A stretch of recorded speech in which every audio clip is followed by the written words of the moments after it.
नमस्कार दोस्तों, सत श्री अकाल, आदाब।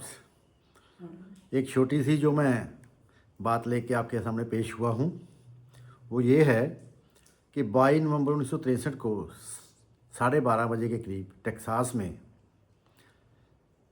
एक बुक जो डिपॉजिटरी होती है वहाँ से उसकी ऊपरी छत से गोलियाँ चलती हैं और वो गोली सीधे गर्दन में और सिर में आकर लगती है और मरने वाला व्यक्ति कोई और नहीं, यूएस प्रेसिडेंट जॉन कैनेडी थे, जो कि आप जानते हैं कि डेमोक्रेट्स के प्रेसिडेंट थे।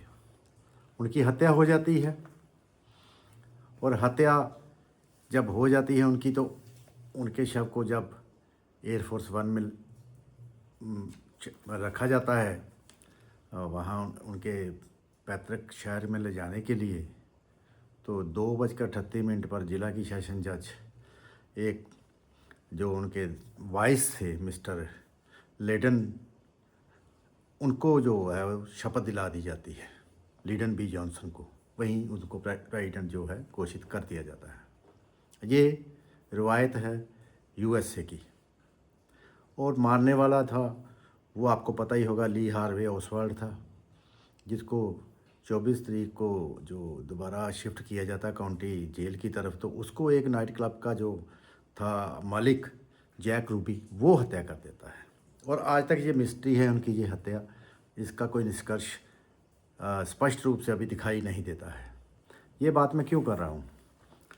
ये बात मैं इसलिए कर रहा हूँ कि आज नौबत आ गई है ट्रंप की हेल्थ को लेकर, उसके बयानों को लेकर, कि वही जो 25th अमेंडमेंट है उसको इन्वोक किया जाए, यानी कि उसको लागू किया जाए।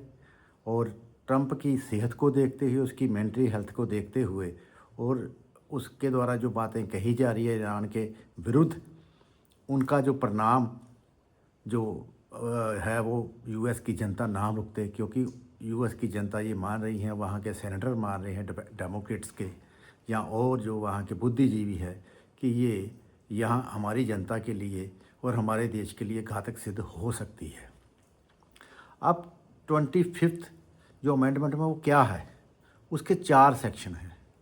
पहला सेक्शन तो ये है कि अगर यूएस का प्रेसिडेंट मारा जाता है किसी तरह, तो वो प्रभाव हो जाता है और जो वाइस प्रेसिडेंट वहाँ का होगा उसको तुरंत प्रभाव से बना दिया जाता है राष्ट्रपति।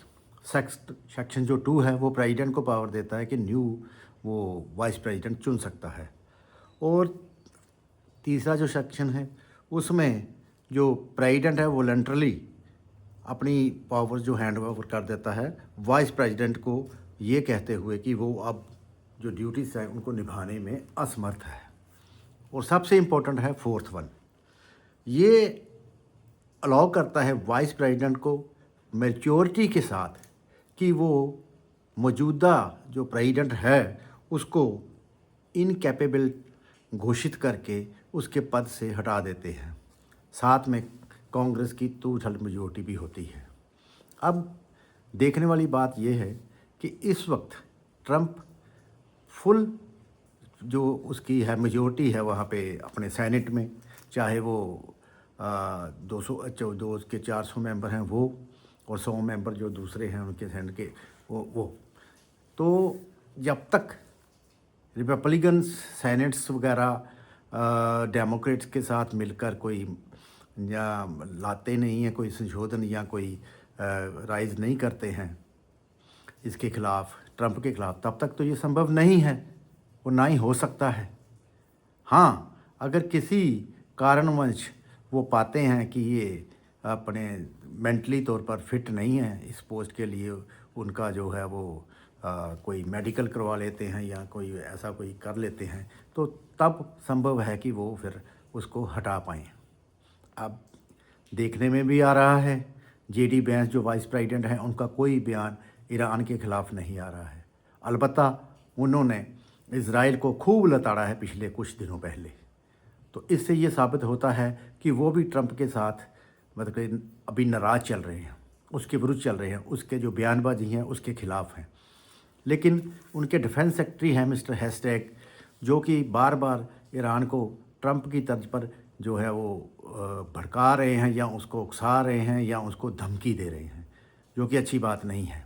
इसको भी वहाँ बहुत सीरियसली अमेरिका में लिया जा रहा है और विभिन्न संगठन, बुद्धिजीवी, सेनेटर्स और लोग जो आम पब्लिक है, जो कि इस वक्त वहाँ के महंगाई से भी त्रस्त है, वो भी उनके खिलाफ बोल रही है।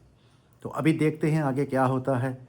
लेकिन 25th जो अमेंडमेंट संशोधन का जो चौथा सेक्शन है, वो without the consent of the Republican senators वो लागू नहीं हो पाएगा। अगर उसके सेनेटर जो उसकी पार्टी के हैं, ट्रंप की, वो डेमोक्रेट के साथ मिल जाते हैं, तब जाकर कहीं संसद में पास करके उसको हटाया जा सकता है, अन्यथा नहीं। उम्मीद है कि ट्रंप इससे सीख लेंगे और युद्ध को बंद करेंगे और एक जो है अच्छा माहौल वो दुनिया को देखने को मिलेगा। धन्यवाद, नमस्कार, सत श्री अकाल, आमीन। Thank you.